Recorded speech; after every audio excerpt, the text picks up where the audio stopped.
அவர் செத்து போவார்னு நான் நினைக்கவே இல்லை. ஆனா செத்துட்டாரு. எங்களுக்குலாம் எவ்வளவு கஷ்டமா இருந்துச்சு தெரியுமா? அந்த வலி வேதனை யாருக்குமே வரக்கூடாது. எங்க அப்பா எங்க கூடவே இருந்திருக்கலாம். எனக்கு அப்பா ஞாபகமா இருக்கு. இங்கதான் இருக்கீங்களா அப்பா? இங்கதான் இருந்தீங்கன்னா என் பக்கத்துல வாங்கப்பா, என்கிட்ட வந்து பேசுங்கப்பா. தெய்வங்கள் எல்லாம் தோற்றே போகும் தந்தை அன்பின் முன்னே, தாலாட்டு பாடும் தாயின் அன்பும் தந்தை அன்பின் பின்னே. தகப்பனின் கண்ணீரை கண்டோர் இல்லை, தந்தை சொல்மிக்க மந்திரம் இல்லை.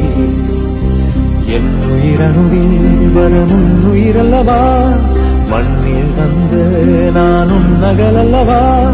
காயங்கள் கண்ட பின்பே உன்னை கண்ட